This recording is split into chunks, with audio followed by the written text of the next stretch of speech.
Hello and welcome to another episode of the Full Force Weekly, brought to you by Generals Joe's REBORN.com with me as your host, Christopher McLeod AKA Diagnostik80.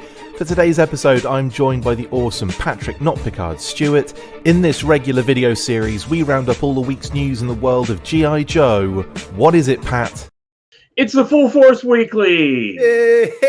Hey! Look at us with our arms in the air. Amazing stuff. How you doing, buddy? Doing okay. I'm really happy to be back and hoping that my, yes. I won't say it and jinx it. Everything's fine. Everything's fine. Fire everywhere. Guys, welcome to the Full Force Weekly with me, Christopher McLeod, AKA Diagnostik80, and Patrick Notpicard Stewart. Hope you're all doing fantastic. Loads of comments already. Oh my goodness. Punk with Toys. Is Pat actually back? Yeah, I think so. Welcome back, Pat, says Tap Toys with Film. Look at this. Brilliant. Also, we'll be talking about this at the end, but enjoying the wetsuit color scheme. Correct. It is wetsuit. We have gone like, water-based for this summer. I felt like this is nice colors. It's not, I'm taking like responsibility for the choice here, but actually Brian just did the graphics, sent them to me and said, what do you think? And I was like, love it. So what do you think? I was sitting next to him while he was doing this, actually. Were you? Yeah. That's amazing. Did you feed him the information? Did you say, oh, you should do wetsuit for the summer graphic? No, he was sitting there. We were at the airport and he was brainstorming and he said, well, what are some summer Joes? And then he said, what about wetsuit? And I was like, yeah, that sounds good. And then he started, putting something together quick, and it looked pretty good. Amazing. Welcome back, Pat. We missed you, says Matt O'Brien. Thank you, Matt. Diana says, who is that stranger? It feels like it's been forever. It's been about 20 once weeks in the last 2 months. It's crazy. Jamie Lynn says, we got Pat. Glenda is next. Am I the new unlock? Is that what happened? You're the unlock. Who's the guy on the right is one of my favorites. Pastor Pierogi. I like that one. Pastor Pierogi. That's hilarious. Pat is on brand, RKW. I hadn't even thought about that, but you've totally on branded. That's very cool, man. We've got the right colors and everything. It does feel beachy, Diana, doesn't it? Anyway, right. Pat is the 19K stretch goal. No, Pat is the 30K stretch goal. That would be. I would love a Pat Notpicard Stewart classified figure. Just saying. Name Patrick Stewart doesn't identify any known person. I don't think it's going to happen. That's amazing. Yes.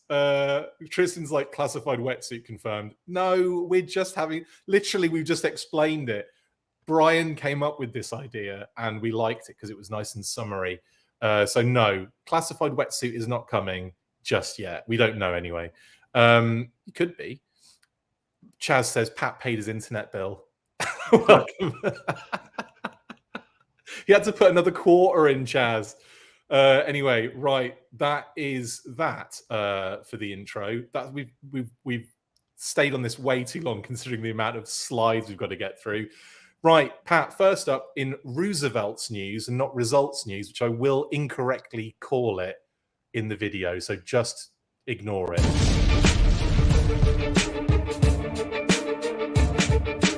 Clothing brand Results have dropped a new officially licensed G.I. Joe collection featuring 5 new short-sleeve button-up shirts and a drinks koozie. The designs range from the classic card art to your standard issue silent interlude comic cover, as well as a pretty awesome Dreadnoks design. You can view all of the shirts, which cost $70 each, and the Kunu Cooler, which is $5.99, via the link in the description below.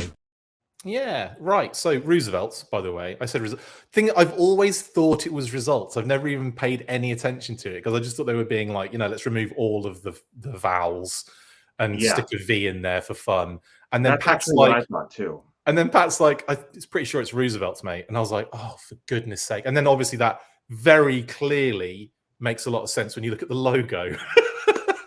And I was like, yeah, I see now. I was actually looking at it going, man, I need to pronounce this correctly on the weekly. And then I was like, you know what it looks like? It looks like Roosevelt's.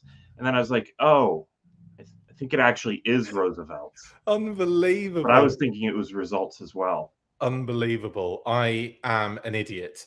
Matt O'Brien, thanks for the super chat, buddy. Brian came up with the design while with Pat, who is normally with you, who has inside knowledge. We are getting wetsuit 2024. Thank you, Chris.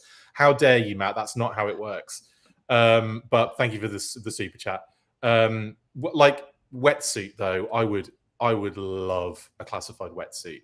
But as far as we are aware, that is not a name-only reveal. It's not a digital render or anything like that, and it's certainly nothing that is on our radar at the moment. So I'll just say that much. But I think I would assume wetsuit would be on the cards. We've gone off the rails already. Sorry, Pat, but I'm throwing this question out to you. I would expect wetsuit to be on the cards at some point. Yeah, I would expect him to be. I don't think that they would base him on Torpedo, but I think they would space him out from the release of Torpedo. Yeah, that's a very good point, actually.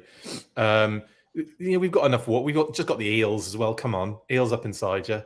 Anyway, RKW says, who the hell would wear that? Oh, yeah, Chris would. Actually, RKW, I am not probably going to be partaking in these. I do like these shirts. I think they're kind of fun, but this is not my style. I couldn't pull this off at all. Pat, could you pull this off? I was actually...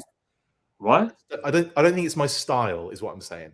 Yeah, I was actually looking at some pictures of myself from Joe Fest and thinking, man, you know what I need is a button-down G.I. Joe shirt. There you go. And then this dropped like the next day. And then I'm not going to spend the money on one of these right away. But I do like the Silent Interlude one. That one's nice and loud for a convention. Yeah. As well as the package art one. Yeah, they're kind of fun, aren't they? Yeah, I'll get one eventually. These are where I'm starting to get interested, though. I do like this one, the Dreadnoks one specifically on the right, where you've got the Thunder Machine, you've got the Dreadnok cycle. I think the Zartan Swamp Ski is on there as well, isn't it? Yeah. So there's like a lot of fun kind of stuff, and then you've got kind of on green, so it's a bit swampy. I kind of like that. Yeah, I do like that one. It just does. It's not that loud. Yeah, that's true. It's more subdued, definitely. It is, yeah, which is good that there's options for both, but for some reason, whenever I'm at a G.I. Joe convention, I want shirts that are kind of loud. You just want to be yelling at the top of you want your shirts to be screaming at people. Shouting G.I. Joe, yeah. As you go past, like, anyway, yeah. Oh, this is a good shout, actually. Leon Jarmus says, make your video backgrounds into shirts. Actually, that's not a bad idea, actually, is it, Pat? I'll have to... Yeah, I'll be linking up with Brian about that. That's a good idea, Leon. We'll try and work something out. Good day from a very midnighty Australia, says Dan. Dan, thanks for joining us, mate, at this time of the midnight in wherever you are. Incredible stuff. Mission Brazil wetsuit. Anyway, sorry, I'm just looking at random comments now. They also have this. Well, they don't have this actually on the left. The Arashikage Showdown sold out. I was really surprised, actually. Yeah, wow. Yeah, I mean, that's not one of their ones that I think is loud. That's something that you could wear in a lot of places and people go, oh, hey. I love the idea of some button-down G.I. Joe shirts. I hope these do really well and they make more designs and keep going. Yeah, totally. And a little koozie there as well if you fancy it. That's only $5.99 if that's a little bit more of your speed when it comes to the pricing on these kind of things. Still, I do like them. I think they're really cool. And I, like you say, Pat, very interested in what they're doing design-wise too. It's not just you. I mean, let's face it, that is your usual. These two I put on the same panel because this is what you would usually see with a licensee, right?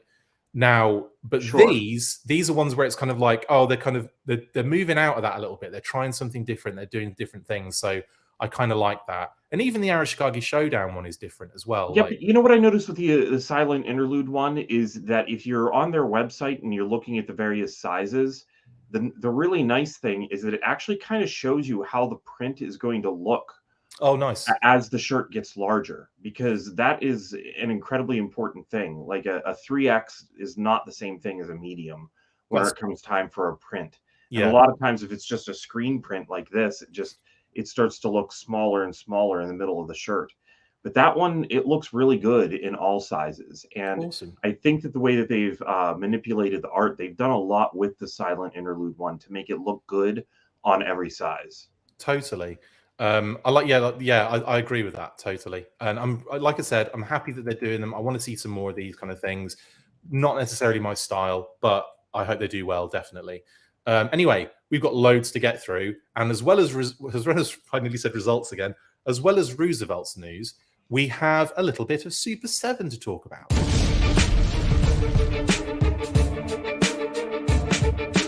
The Target exclusive reaction figure from the latest Tiger Force and Python Patrol wave was found on shelves this week. Tiger Force Shipwreck was revealed as the latest exclusive redeco and strikes another character off the cross-sell on the back of the card. Of course, we are still waiting to see where the Python Patrol Trooper comes in the line plan, maybe SDCC considering it is just around the corner. Also, in our latest interview with Brian, he explained that there was one more Tiger Force character to be revealed and that we would see them in a later drop.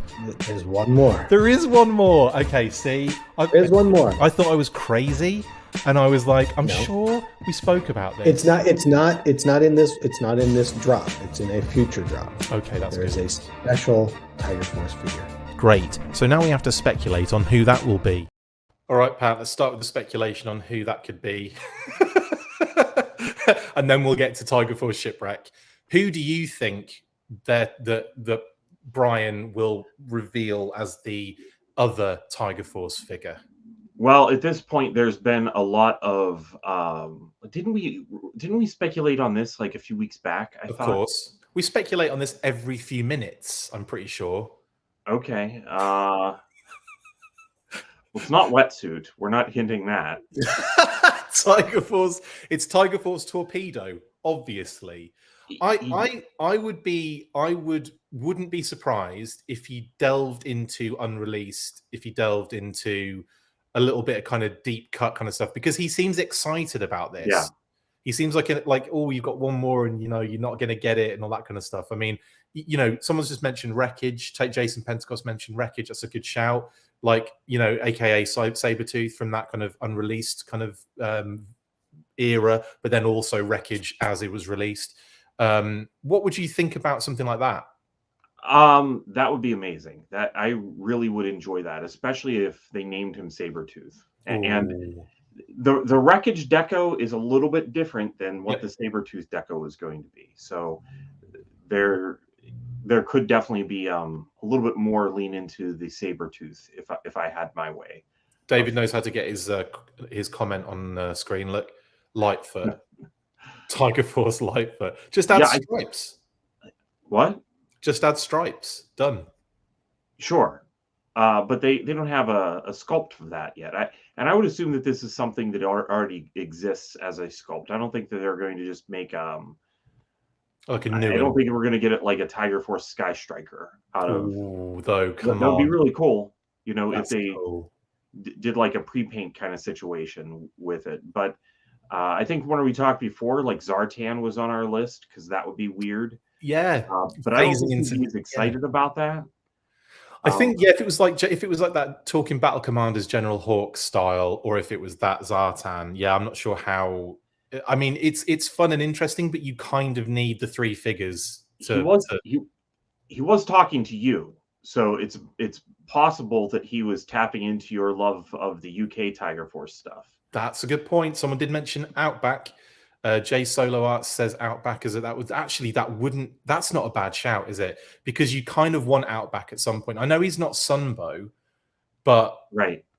There are, like, as he said in the past when I've spoken to him on interviews multiple times, there's nothing is off the table necessarily. Right. Like cartoons, comics, obviously comics because he was in the comics massively.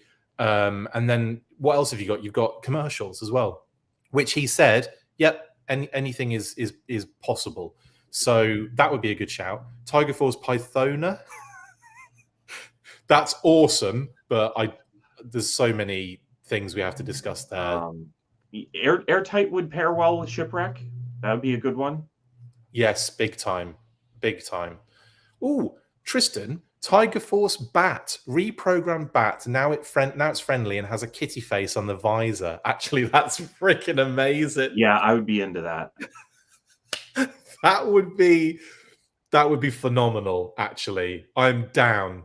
Can we get that done? That has to be a custom at some point. I'm sure somebody has made a custom of that. I would think. Genius, Tristan. But they would have to give it a new name, like, because it wasn't like it was the Tiger Force Vamp or the Tiger Force Rattler. It would need some sort of new similar sounding name, like they'd name him Matt or something like that. You know? Yeah, totally. So I'm thinking, if he's excited about it and it's interesting, and that, it's probably not going to be your mainline Tiger Force characters. Euro exclusive is definitely on the cards there, but then also unreleased, I think, is up there. Maybe a Ripcord, maybe a Torpedo, maybe a Sabertooth / Wreckage. All good options, I think. Has he done Torpedo yet? I don't think we've had Torpedo, have we? No. So that could be a pre-paint. Yeah. And what was the other one I mentioned? Other than Firefly repaint, it would be Ripcord. Have we had Ripcord? Maybe Wild Bill even. Oh, Wild Bill's a good. I mean, yeah, there's a lot of options really at the end of the day. Anyway, like, I'm excited for that. That's the speculation over as to what that figure could be. Let's talk about one that has hit us in the face, and this is the Target exclusive Shipwreck repaint, Tiger Force Shipwreck. What are your thoughts, Pat? I'll definitely be looking for this one. It being a Target exclusive, I will want to make sure I pick it up. I did pick up a bunch of reaction figures recently, and at this point, you know, I've picked them up when I'm like, oh, I've been buying the ones I specifically want and then getting deals on others. Yeah. I need to make a list and go down it and check it off and see where I am, because I have a good chunk of the reaction figures at this point. That's awesome. I've kind of been picky and choosy with these, but this is one that if I probably see it, I'll be like, oh yeah, I might have to grab that. The Tiger Force and Python Patrol they're buzzing my berries. So I like the fact that we're getting these ones, which are more traditional choices, oddly enough, considering it is an international homage. There we go. Marujo, Comandos Emethau, Estrella, Brazil. I don't know why I have to say it like that every time. It's ridiculous, but I do. And this particular figure is an interesting one. And if we kind of, go back and forth between the two, you can see a few differences that are kind of popping up here with the reaction figure. Obviously, the reaction figure is short sleeve.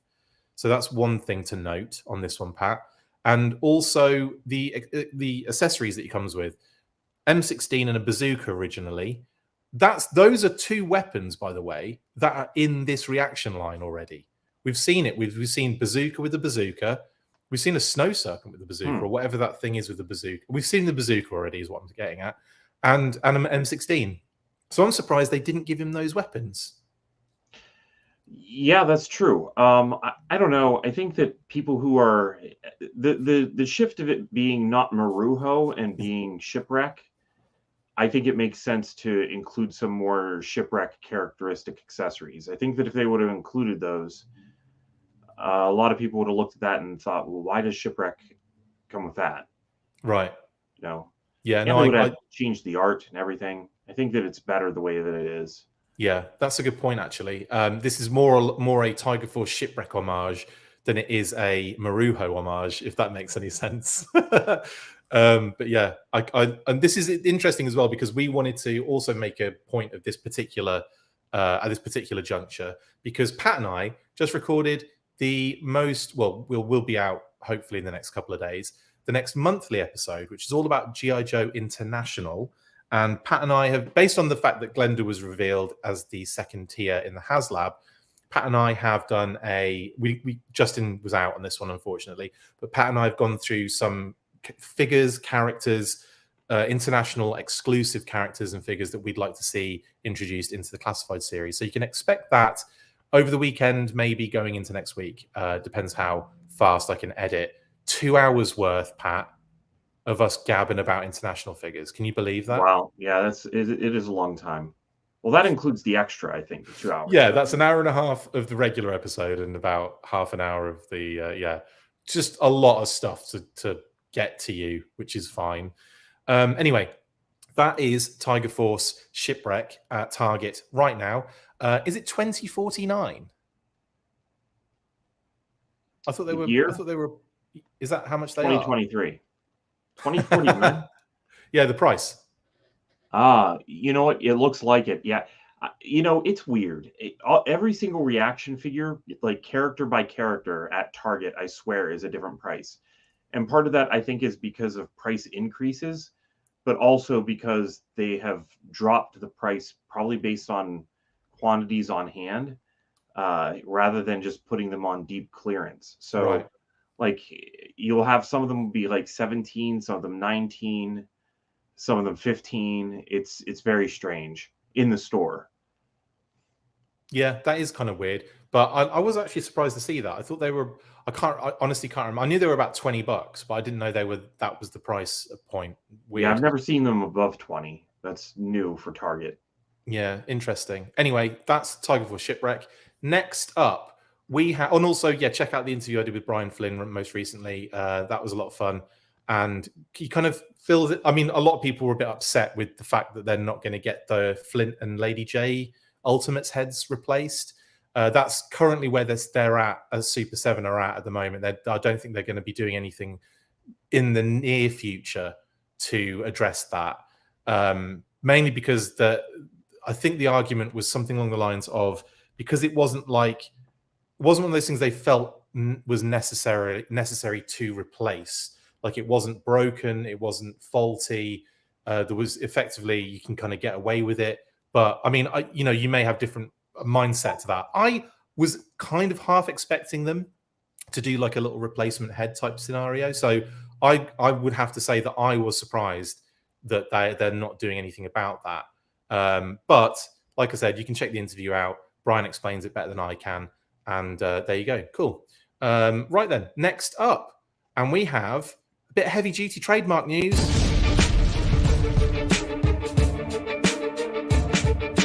Hasbro have applied for a new toy trademark at the United States Patent and Trademark Office, aka the USPTO. The trademark was for heavy duty and was filed under goods and services, toy action figures, and accessories therefore. This isn't a renewal, however, as the previous heavy duty trademark is still active on the site.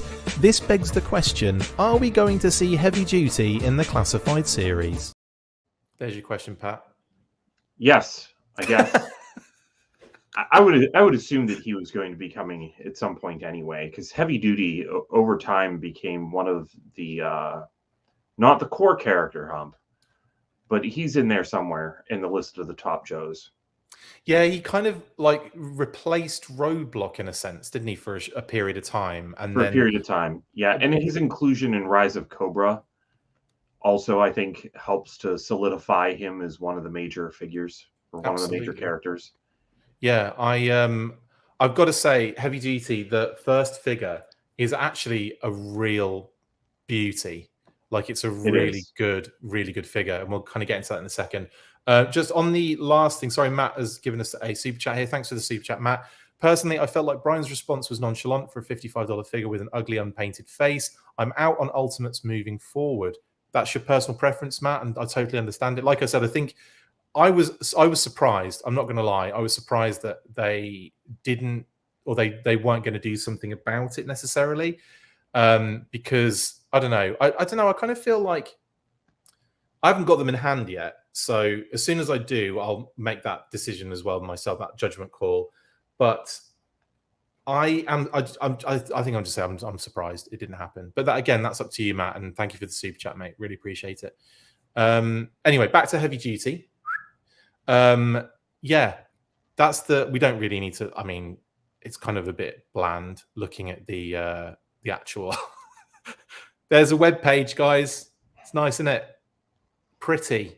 Okay, that's the trademark. This is the kind of thing that I kind of just always assumed was happening in the background, and I don't always need to worry about it. I'm more super interested whenever there's something that they're filing that is less expected, if that makes sense.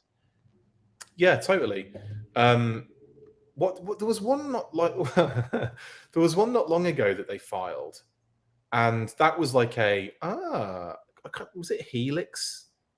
I can't remember which one it was. They did one like not too long ago, this year at least, and I remember thinking, oh, that's interesting.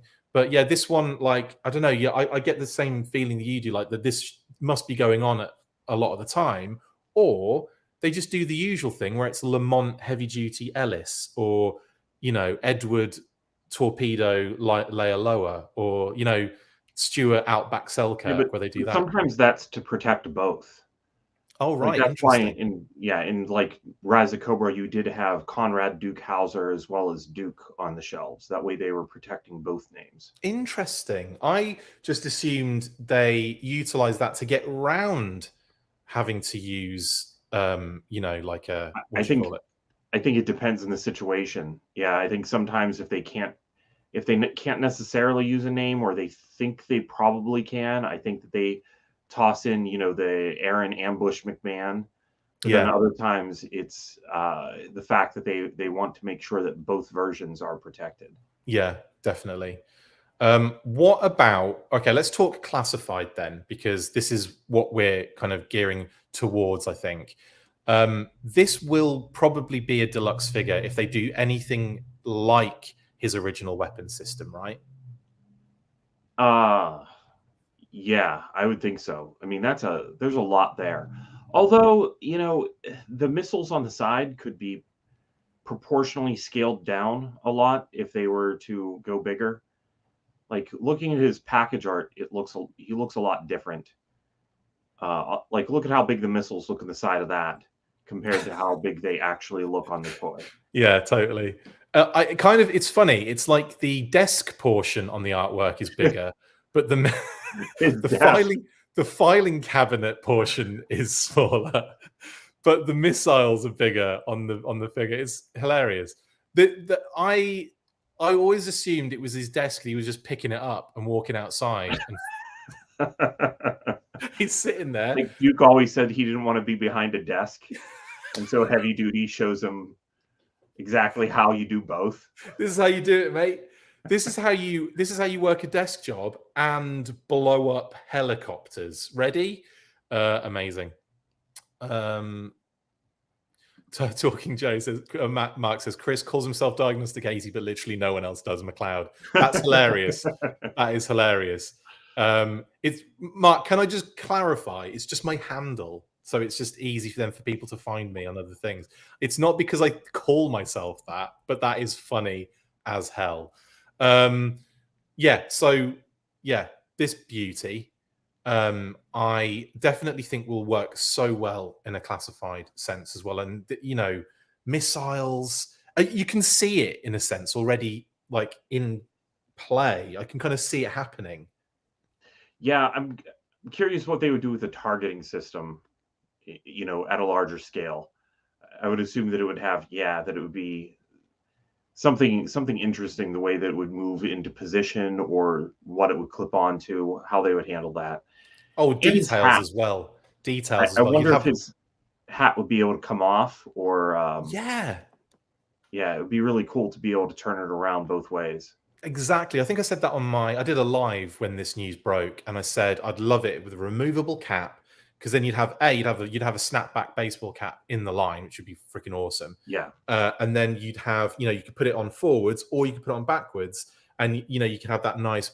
In fact, they could do it flat and clear on the front and put a tampo of Joe on it, and then use it again for other characters like Hardball or Cutter, or things like stuff like that. I think that'd be really, really cool. Yeah, that would be really cool. I'd enjoy that. Yeah, I'm also excited. I'd imagine they would use a naked body and then put a secondary kind of torn jacket over him. I'm not sure if they'd make a torso with that. What do you think? I don't know. I think that might look too bulky, but they probably could get away with that. Yeah, I don't know. It's an interesting one. Plus, I love his pants camo as well. I think that would be pretty dope. In actual fact, it might make more sense to make the torso the sleeveless jacket, and then the bandolier the secondary, Right. And that way you're not kind of overdoing it. Alternatively, you incorporate the bandolier into the jacket secondary, molded wise. I don't know. He's going to need to look big and strong, regardless. Totally. So, he's going to be a big figure. And the tattoos on the bicep as well, the two kind of crossed out cobra tattoo things on his arm. That'd be kind of fun.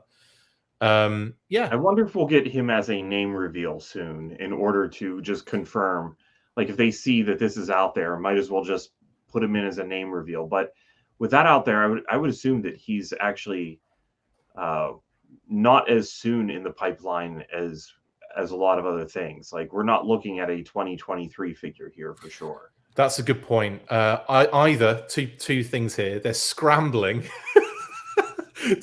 to make sure it's ready, like the admin side of it, or you're probably more right on that one, Pat. You're probably correct. It is very likely that it's just further along in that kind of process. But yeah, and also it doesn't always necessarily line up that they're making figures based on trademarks. Like you say, sometimes they're just protecting them. Sometimes they're just renewing them. Sometimes this isn't a renewal, but sometimes they're doing something for other reasons. And it just, it could be anything. So it's more than likely, though, we'll see this heavy duty in the classified series. No, I, for one, am all about it and really am excited to see them do it. And more so, and I said this to Pat before we went on, his weapon system looks like something you'd see on blooming Centurions, like something that Jake Rockwell or Max Ray would rock, or even Ace McLeod, which I should have gone with, seeing as that's my name. But yeah, like, what do you think? You think that's Centurions vibe? A little bit, but now that you mention the desk, I like that better. How funny would it be if it was a deluxe figure that came with a desk that transformed into missile launchers on the side? That would be so funny. Oh, now you're getting into what I imagine as the current Mask line. Like, I think that's the kind of thing that they could do for Mask. Desk forming, freaking. Oh, that's amazing. I'm down. I'm down. Is this vehicle his mobile toilet? Yes. Yes, it is. Except he literally just craps out the bottom, so he's just leaving it on the floor. That's how that works. Hopefully it's Star Brigade heavy duty in full camo armor, right? That would be mental. Yeah. They could probably use Cobra Island roadblock, Buck. Yeah, they could actually. They probably could. They probably could, yeah. I thought I thought you were going to go and say they could use the Cobra Island roadblock entirely there, Matt, based on everyone thinking it was heavy duty at the time. I remember when that was revealed. God, that was a long time ago. I think I was doing a random interview with Eric Aranya on a wrestling podcast, and they were talking about G.I. Joes because they were into G.I. Joe stuff, right? So they got us on to talk about G.I. Joe, right? And as we're talking about it, the Cobra Island stuff was revealed that night. And so we're on the call talking about it, and they're like, oh, look what just was revealed. And we're like, oh my God. So I had to kind of obviously rush and do some multitasking. But I remember looking at that from a distance and not realizing it was roadblock and thought it was heavy duty. Did you have that feeling or not? I think that I'd actually heard the name roadblock associated with it before I clicked on it. So no, I didn't really have that experience. They may even be able to use the rock and roll body. Yeah, that's true. Yeah, that's true, actually. I think Oh no, that one he has sleeves. That's not going to work. I'm trying to think of who else. I mean, they're going to have. I mean, I'm sure Buzzer might have a similar kind of torso, not in size, sure. but in that ripped sleeve kind of jacket thing. Yeah, it's like a ripped shirt. The only other character I can think of with a ripped shirt would be Sergeant Savage. I knew you were going to bring. We can't go 5 minutes, can we? It's like if Justin's on the show, it's Sigma 6. When I'm talking, it's Tiger Force, Euro exclusives. I got a long pause after that. I get scared. Yeah, I was just like, you know what? I'm done. I quit. Not at all. Yeah. So anyway, heavy duty. I think we're both on the let's do this for classified side of the fence, and also it's probably going to happen, guys. It's probably going to happen. Let's face it. Anyway, actually, Mr. Cheeseburger says it has to have a new buck. Okay, get one that's in between roadblock and rock and roll, or bazooka, in between there. Make another torso, ever so slightly different in scale. I don't know. I think he's a pretty beefy dude, heavy duty, and obviously, if you've got to carry your desk around, you know you're gonna have. How funny would it be? Just put like a little pot of pens on one of the flat surfaces and a stapler on the other side. I'm gonna have to do that. Stapler. Right then, next up, guys, and this was probably the biggest news of the week. Obviously, this was the pre-orders for classified.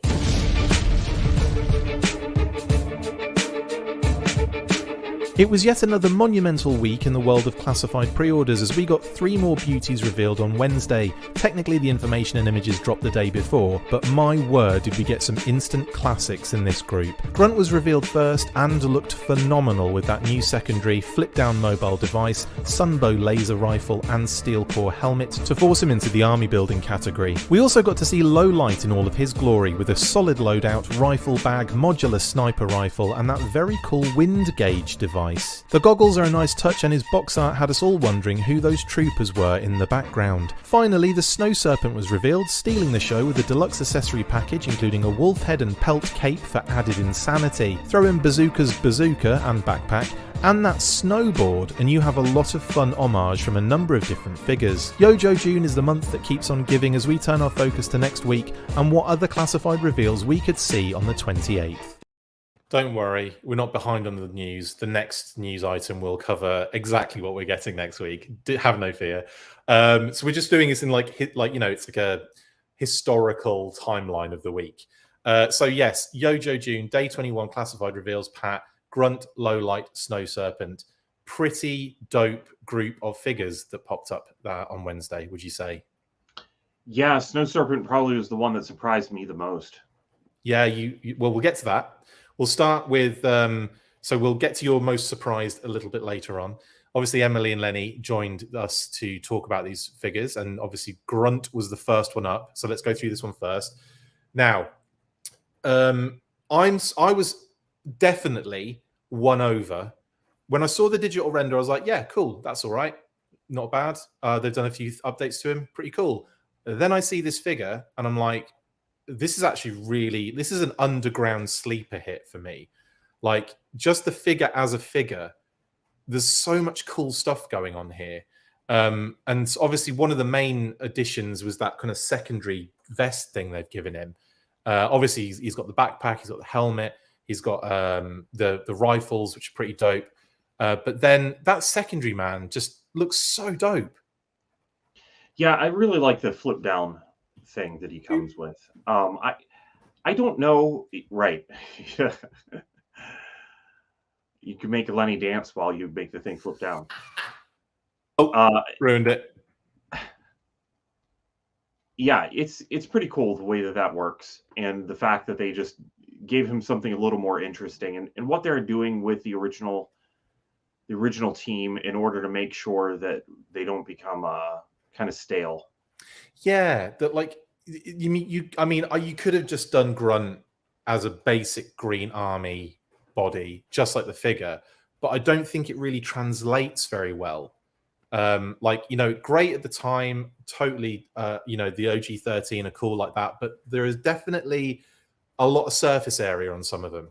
So I think with this, giving a few more details, throwing a new thing in there. Plus, if you want, I'm not sure if you can take the secondary off, but you can certainly remove it customizable wise, because it is effectively a secondary. And then you've got, you've probably got a very basic Grunt figure there that looks very much like the vintage. Yeah, some of the classified figures have gaps where things plug in their chests, and I'm curious what is under him, if that's a possibility, or if there's just a possibility that we may end up with the Snake Eyes body in green at some point, and it would just be a matter of popping heads onto the bodies, because there is that possibility with some of the original team. There were different shades of green used across several figures. Yeah, but there is the option of eventually them releasing enough green figures that you could just pop together your original team with maybe some custom made accessories based on the Snake Eyes that's out at Walmart. Yeah, somewhere at Walmart. I can't find one. Lucas said, hard to army building when you can't remove the name, but I intend to get a second one, erase the name and change it to Poulon. That's pretty cool. Yeah, but again, it's actually really easy to take that off. I think Paul Pamphilone, Plastic Battles, shout out to Paul, was giving a little kind of, he was giving examples the other night on his Thursday Night Battles show. You can get a Q-tip with, I can't remember, paint remover basically on it. and you can just give it a rub across there, across that white thing, and it'll take that right off. So it's actually quite an easy fix if you want to do so.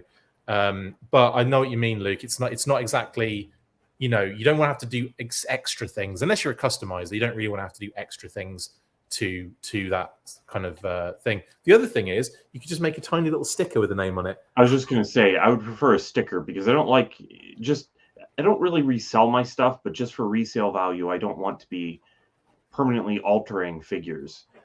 So yeah, I do see that as a valid criticism of this one, and it's interesting that it ended up on him. Have you ever sold anything, Pat, out of interest?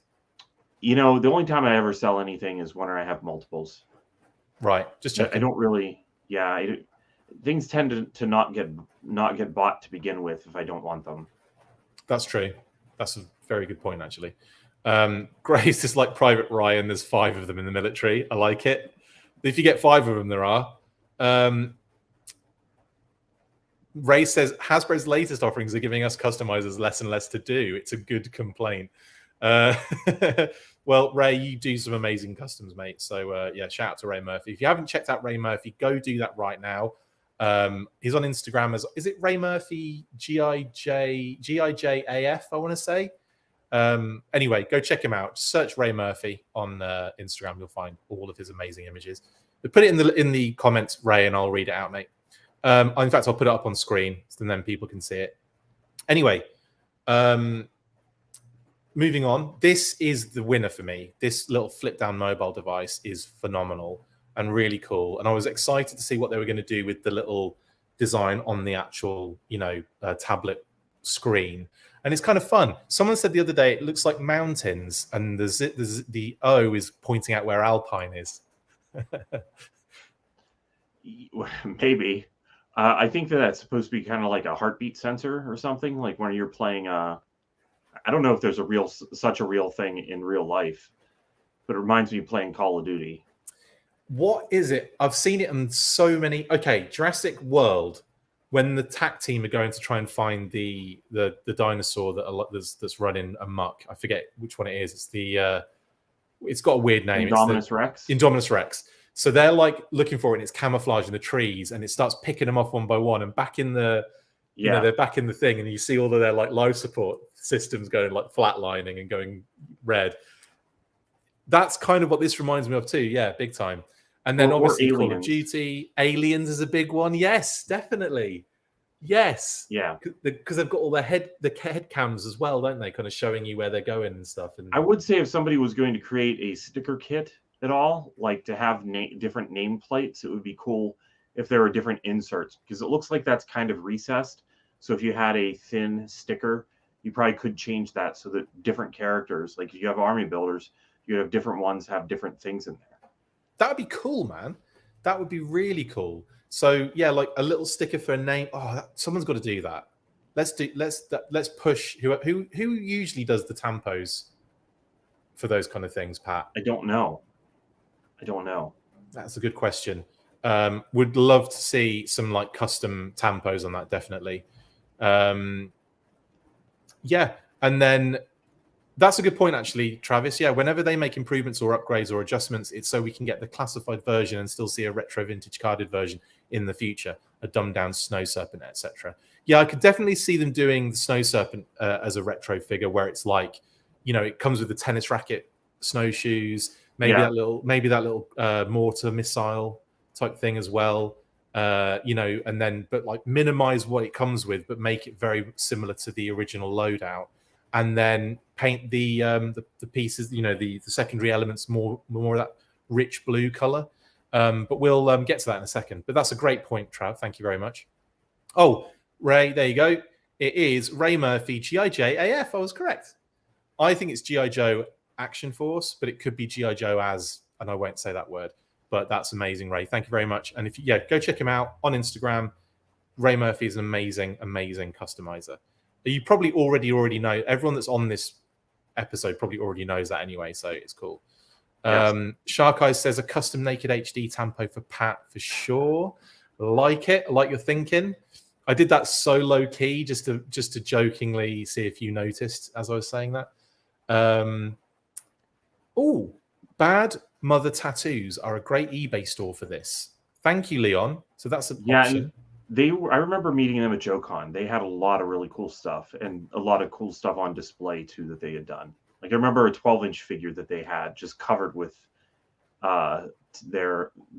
have a lot of water slides. As Nice. that look really nice. Good. And you could do that as a water slide. That would look better than a sticker. Yeah, big time. So for those that are wondering, if you just joined, we're talking about possibly changing the name tag and even the screen on his mobile device. Yeah, that'd be great if they could do something like that. Big time.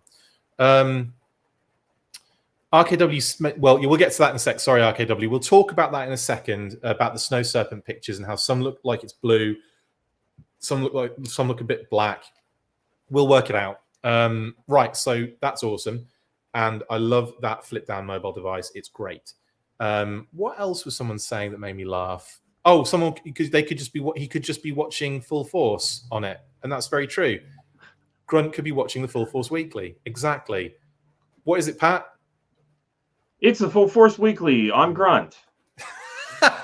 On Grunt's chest. This was a nice shot as well. This made me kind of very excited at the thought of not only steel core, but that laser rifle looks wicked, doesn't it? For sure. Yeah, I really like the fact that they're including that. I would have liked this to have made itself earlier into the line so that we'd be looking at like the 4th or 5th release of it already. I think, right, this is my thought process, right? I haven't actually confirmed this with anyone, but my theory on this is that if they'd have given Snowjob the rifle in a deluxe figure, it's more expensive. You're not going to army build Snowjob. He is literally Snowjob. Do you know what I mean? You're more than likely just going to get one Snowjob, or maybe two if you do the one in and one out scenario, right? Yeah. So if you throw it in there, you kind of lose the opportunity to kit out the rest of the team with it. But if you throw it in with Grunt, who is effectively technically an army builder now as well, you give people the opportunity at a lower price point to buy more of them and to incentivize the army building thing with Grunt too. So I think that's why they did it like this. I think that gun was designed and ready to go way before Snowjob was revealed as a figure. And I think they've done this on purpose to give collectors a break, if you know what I mean. Yeah, strangely, I don't definitely need it with Snowjob. I would have probably tossed it in the Steel Core pack.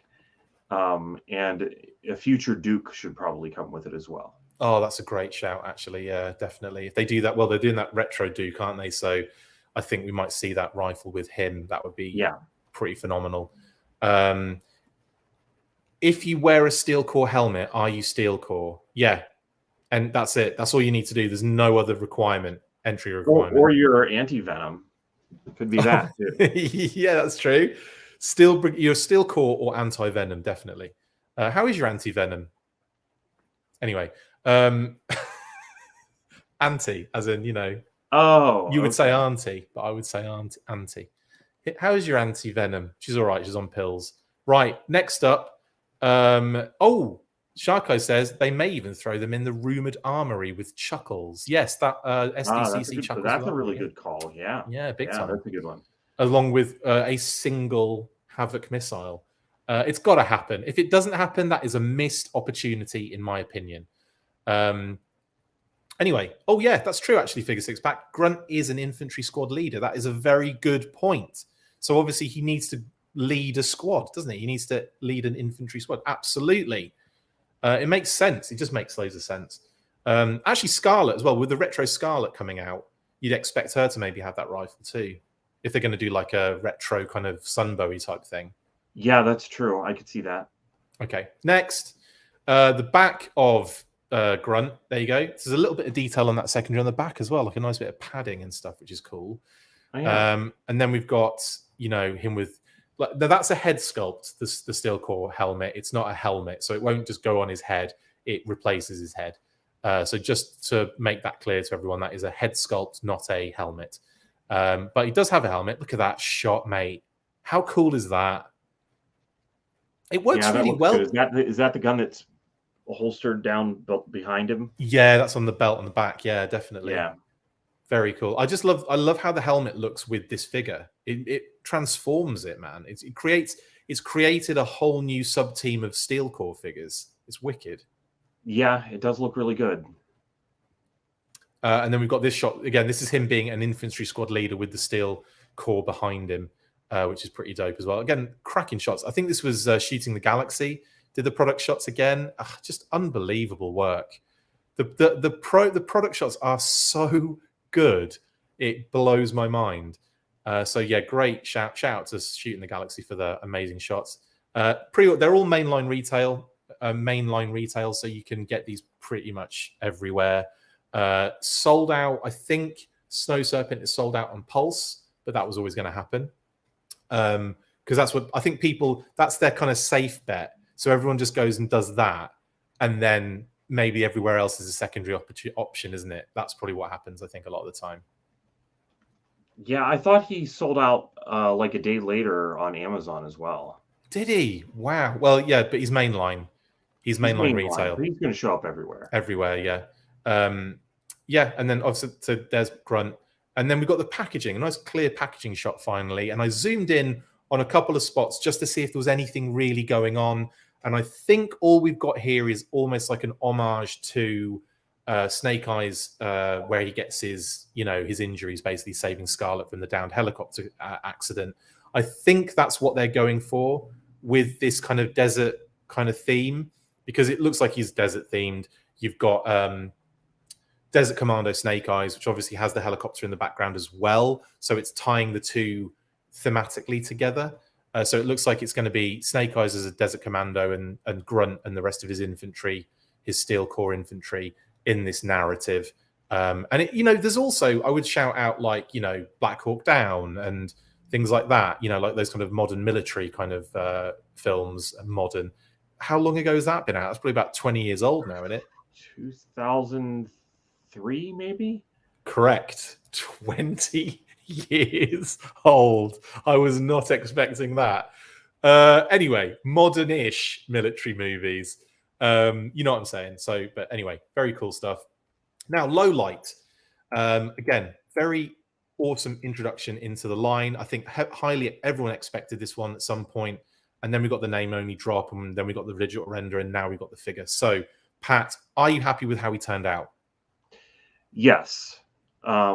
It's one of those things we talked about many times, that Pursuit of Cobra set a really high bar. Yeah.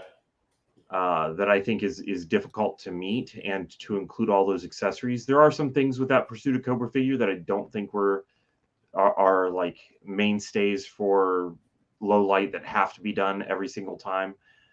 I will say I'm a little concerned about the living hinge on the rifle case. On the rifle case, yeah. Yeah, I mean, and my concern's twofold. It's it does fold, but it's the twice. Twice. It's the fact that sometimes if the plastic's too rigid, it will cause the thing to tend to pop open. Yep.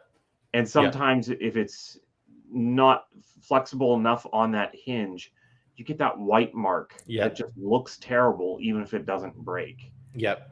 And so I'm really curious to see what kind of plastic this is, if it's really flexible, how it holds up and the works. So that's a little bit of a concern for me. Yeah, no, I have to agree with that one, definitely. I just want to answer this question from Jarhead. Are eels going to be available again?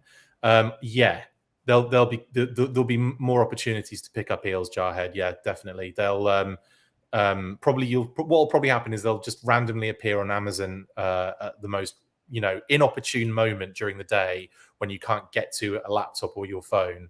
That's usually what happens and how it goes down. And then but they will come back into Amazon 100%. I'm not like, you look at the past, every Amazon exclusive has had about 4 or 5 revisits to the site minimum.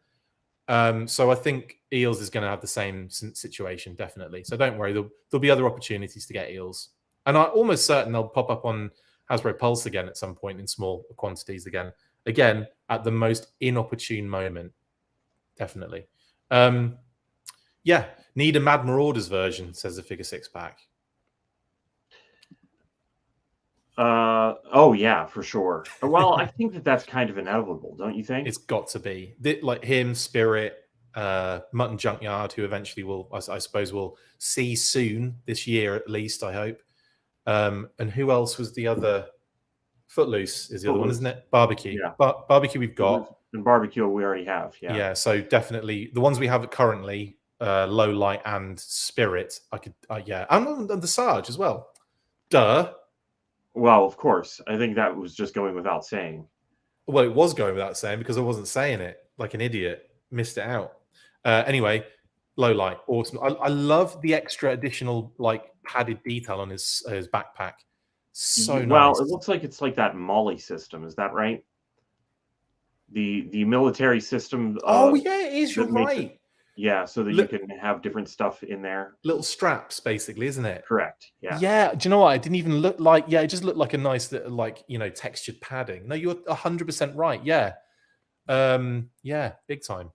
I will also say I love on the back of the rifle pack. It's got different textured sections as well. Yeah, that looks like he has different stuff stored there. I also think that the way that the rifle, that the larger size. Since you have to have a specific thickness of wall just to make something, that the larger size for the figure is really working out as far as not having the rifle case be too bulky. Yeah, that was bulk was an issue on the Pursuit of Cobra figure. It also looks like there's a backpack hole on the rifle case, so you can plug the backpack into that, and then the rifle case into his back, so you can have both items at the same time. It looks like he's trying. The Pursuit of Cobra one did that, I think, right? Leon says it looks like he's trying to zap Emily. It does, doesn't it? It looks like he's trying to get her with his suppressor. That's hilarious. Yeah, you're right, 100%. Do you think they would reuse this for someone like Bullhorn, by the way? Oh, that'd be amazing, wouldn't it? I do enjoy Bullhorn. What a classic figure, man! Whenever that thing came out and he had the buildable rifle, that was really cool. Such quite a random figure to have that, because as a negotiator, you're nowhere near the rifle. Like someone else is up there behind you on a building top, and you're just going, "Get down! Don't jump though. Come down the stairs." It's part of his negotiation process. He just is like, while he's talking, he's very threatening.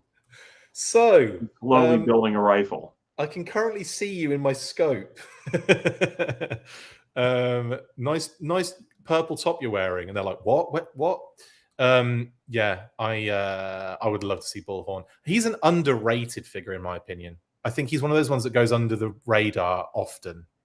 Yeah, those 1990 figures, they were coming with a lot of accessories, and there's stuff that he comes with that I could have just seen them leaving out. Yeah, if you do a Bullhorn, you'd have to be deluxe, in my opinion. You'd have to get loads of gear in that, all the stuff, the megaphone thing, the gas mask, the rifle, the breakdown modular rifle in the case. Isn't there some other case he comes with as well? Well, he comes with another rifle, and then he comes with like the Bullhorn that looks kind of like it's also a gun. Yeah, it's like it's not a gun. I just want to talk you down.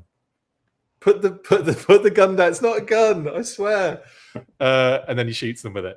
It's probably a flamethrower. Anyway, yeah, I can't. Yeah, I'm awesome. Low light. Back to low light. Some great promo shots again. There's a good shot there, Pat, of the living hinge that you can see. Oh yeah, there is. Yeah, a lot of times though, these early shots are samples, so yeah.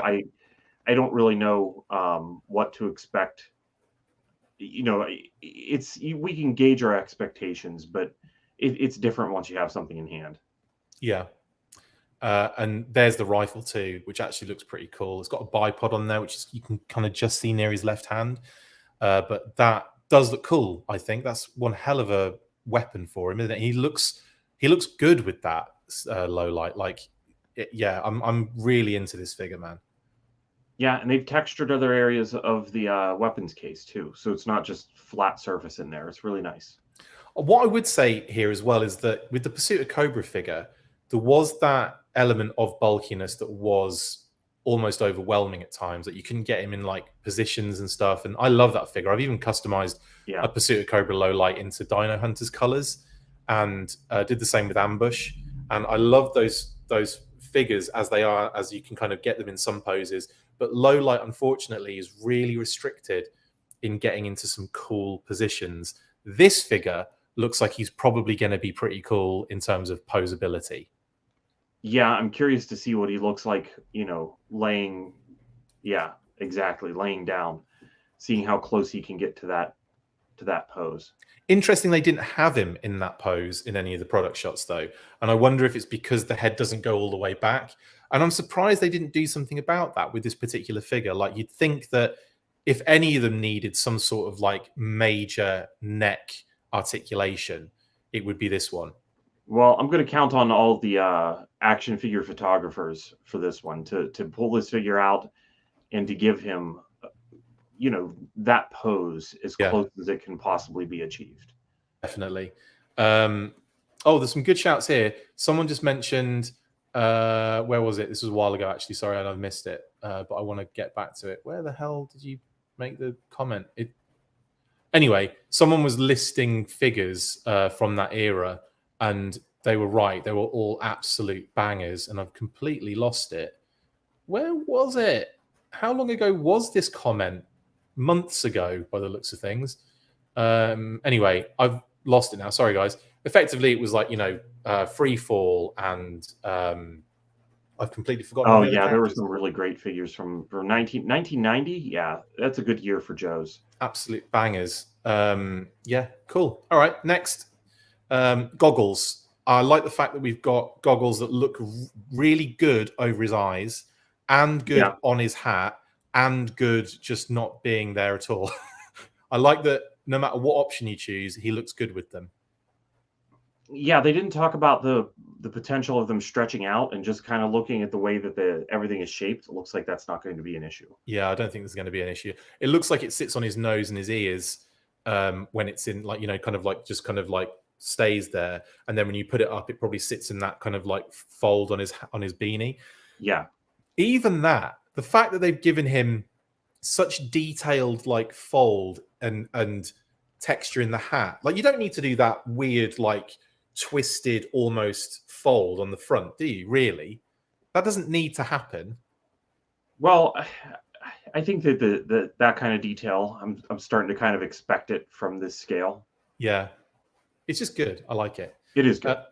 Yeah, and then obviously, yeah, with the shots of the goggles, they're the goggles up as well, by the way. So, like I said, he looks great in all those different options, like, you know, without the goggles, with the goggles, and with the goggles on top of his head. I just like that. Sometimes you can look a bit dorky because it looks a bit big on the top of your head. You put them over the eyes and they don't fit right. You know, you take him off and he looks like he's missing something. So it could have been a bit crap, and it turned out actually really, really dope. And I actually really like the fact that his torso is molded, not a secondary. So you've got, again, way more opportunity for posability and stuff like that. Yeah, for sure. That was one of the things that was an issue with that Pursuit of Cobra figure. And the classic red shoulder, the G.I. Joe shoulder red padding looks great going into there. There's a lot of, I don't know, it just looks, there's a lot of extra stuff going on with it, and I'm really into it. Definitely was the best call with the body. Okay. Oh, the wind gauge. Can we talk about the wind gauge? Because this is a great addition. So yeah, I didn't know what this was. I don't think that's what it was in the Pursuit of Cobra figure, was it? Well, in the Pursuit of Cobra figure, there's that little one with a red screen, and it's called a GPS locator / communicator, and so I thought that's what this was. And so I'm going, yeah, it's just a communicator. It's kind of cool. And then someone goes, actually, I think you'll find it's an anemometer. It says Flaffle57, thank you. Or a wind gauge. So effectively, you know, snipers use it to, you know, check the wind, you know, direction and speed, so that obviously they can adjust for long distance shots. Makes sense. But the fact they threw that in there with him is just brilliant. And I literally did a little Google search on them, and I was like, yeah, There it is. It's definitely what yeah, it is. It definitely is what it is. It's just straight up right there. Yeah. So Yeah. really, really excited to see them going the extra mile and doing something like that as well. And it to, you know, looks so dope. Obviously it's too much to ask them to put a tampo on that. I think it is probably too small for that. But I got a feeling we're going to be seeing that from the customizers as well. Yeah, that's true. You could just have I do actually kind of like to see some of that stuff customized. So this is twice now today we've been talking about some water slides. It is, isn't it? Like we just want to cover our figures in stupid stickers. Thank you, Flaffle57, for the extra, so the anemometer. Max says, "Where is the bullet box? I will lose instantly." Come on. No bullet box and no tiny bullet, Max, on this one.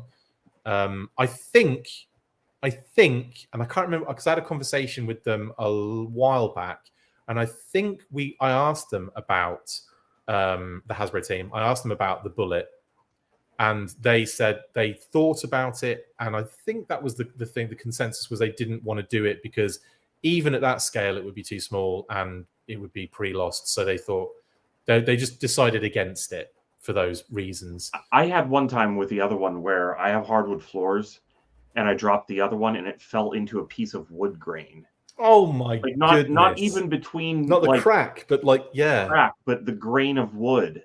Yeah, I lost mine on a carpet, and yeah, as you can imagine, no chance. You drop that, no chance are you finding it. Not a chance, because it's going to get, like, as you're trying to get it through the carpet, you're pushing it probably deeper and deeper into the fibers, and it's so small. You're just not a chance.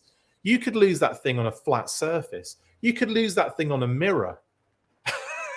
Yeah, it's nuts. Anyway, yeah, love that addition, the anemometer. Again, some great shots of the figure. Pre-order again as normal, mainline retail. And I just wanted to shout out the artwork on this one, the cover. A couple of things to point out.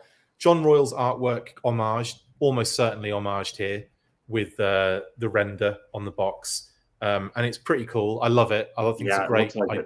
Yeah, it's really cool, isn't it? Same angles, same situation. You got some creeps, got some like troops in the background, which we'll have a little of a closer look at. This had the internet kind of a buzz. Some people, this is funny, some people said, are they flame troopers? I'm like, no, there's no way that guy in the middle is burning his buddy in front of him. Not a chance. And I say him, but Valkyries is a good shout, by the way. What do you think, Pat? The more we talked about this, the more we kind of thought it could be Valkyries, didn't we? It could be kind of like a shout back to the Night Stalkers from the G.I. Joe convention set. I would point to the fact that in this picture, you can kind of tell that the hue is leaning toward blue. Yeah. So, like, looking at just at Low Light's leg, there's definitely a little bit of blue there, and I think that that's kind of something going on with a lot of these images. Is that some of the manipulation has caused some of the color to maybe not be exactly what you will have in hand. Yeah, definitely. But that also tells me that those characters in the background are probably a little darker, like closer to black rather than that bluish look that they look now. They've got the Sunbow Snake Eyes, maneuver going on. Like, yeah, I totally agree with that. And I would say, like, the more I looked at it, the more I could see kind of like hints that it might be like, you know, kind of like the body shapes, and the helmet shape you mentioned, that kind of bell shape of the helmet is very, you know, reminiscent of the Valkyrie kind of figures. So it could be that. And also, I believe they're flashlights, by the way, not flamethrowers, which makes a lot more sense when you think, oh yeah, it's just light. That makes a lot more sense. Looking for low light. Exactly. You're looking for low light in low light with some lights. It makes sense. Yeah. So I'm excited to see what this could be, and I will be asking and trying to get confirmation as to what they are as well, because I want to know. Now, the other thing that's on the artwork, which I have had a little bit of confirmation, not full confirmation, but a little bit of confirmation about, this item, which is on the box itself. People were like, what is this? It doesn't come with the figure. Absolutely, certainly doesn't. But it apparently, or according to sources, was something that the props department left or utilized on there, but it doesn't actually come with the figure. So it could be that it was a costed out item.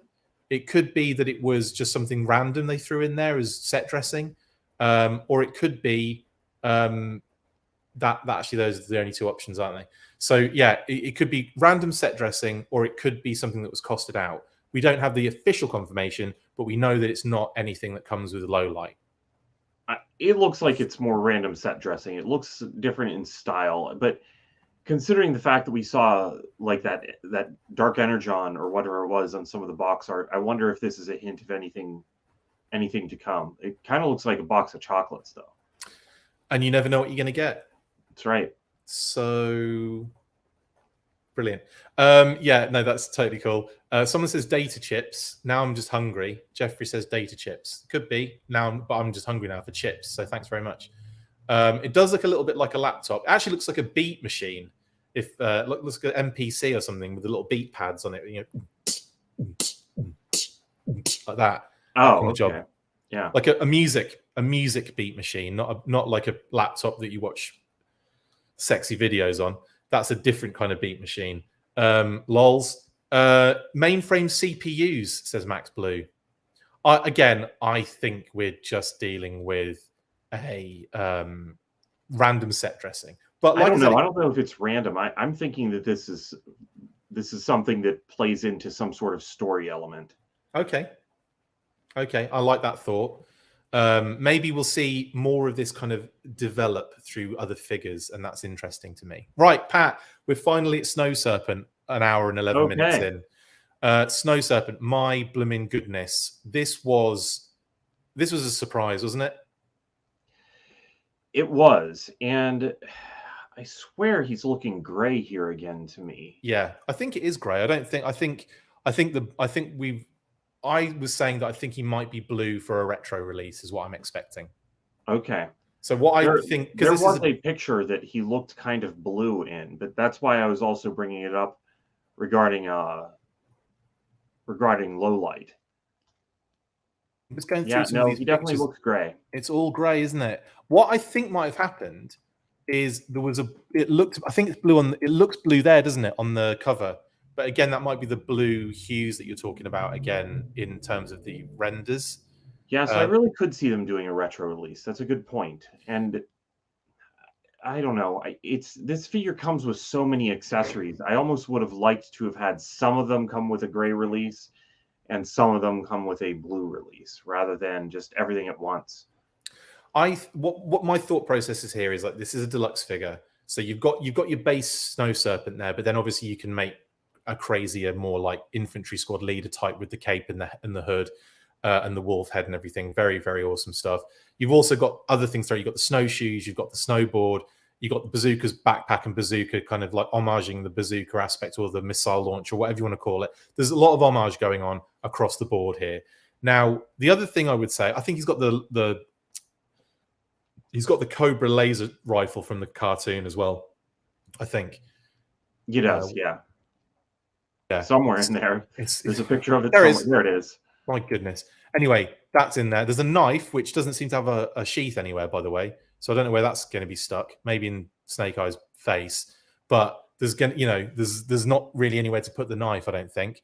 He's got, I think, pistols on his thigh sheath, on his thigh holsters. I keep getting sheaths and holsters mixed up. So what I think is this is like an all-encompassing, ridiculous like amount of cool stuff. And obviously with that color, you could probably have it be like the leader of the Snow Serpents. Do you know what I mean? And then the retro version they do, or maybe even just a regular classified release, they could minimize the amount of gear he comes with. They can give him the more classic backpack, the more classic tennis shoes, the tennis shaped snowshoes, the kind of standy missile mortar thing, and the same like one of the guns, and then boom, you've got like a retro carded version. What do you think? And I think that's a really good call. This would be one where that would be a good idea. I think that whenever it comes to troop builders, it's always a tough thing getting them into the line sometimes if they're more obscure. Snow Serpent isn't obscure to me. No. But sometimes when you're talking like, would you want like, I wouldn't want the unlock for the HASLAB to be a snow serpent. You know what I mean? Like, I don't want any of the army builders put in a spot where you just have to spend a ton of money just to get one army builder. Yeah. And so I'm not sure that I like the idea of army, like, troop builders being the deluxes. I would rather, you know, because once you've bought 2 of these, you're almost at the price of 3 if they were not a deluxe, and you're not going to be using all those accessories all the time anyway. Yeah, I think it's what's the word? It depends on the figure. I think for me, like if you've got a classic army builder that's like, you know, a trooper, they don't need anything. They've got, like, you know, you got the knife, the pistol, a rifle, and a backpack. If you want a backpack, you don't even need a backpack for a trooper. So you've kind of got, like, you know, you've got that one which works as an army builder. The Viper's a similar thing. You don't need a lot of stuff. It's just a Viper with a rifle and a backpack sorted and a neckerchief. But then when you get into things that are army builders, but they're like, you know, like this guy, for example, I didn't even think about the snowboard, the cape, and the hood. And I thought with his normal loadout, he'd be a pretty high end. He'd probably be one of the mainline figures that would be utilizing most of the budget for tooling, for, like, you know, for accessories. But I think you can do him definitely justice as a mainline figure. Now, there are others though where I think, oh, that's going to have to be, you know, there's going to have to be more put into that. That's going to have to be a deluxe. That might have to have a few more things with it. And I can't think of any off the top of my head. Can you? Honestly, I kind of felt like Alley Viper would have benefited by being a deluxe, and to come with, like, the removable helmet. Like, whenever you compare the classified series Alley Viper to the 25th one, or especially the Pursuit of Cobra one, it's just not as good, in my opinion. And I think part of that is because of fitting the cost of it into a figure with just a few accessories. Yeah. Where those other figures came with so many accessories. Yeah, definitely. There's a few, but, like, yeah, I definitely think it makes sense. I was expecting the eels to be a deluxe, really, not because of all the gear they come with, but just because we had a price point listing for about 30 something bucks, and it was like, oh, that's going to be a deluxe figure then.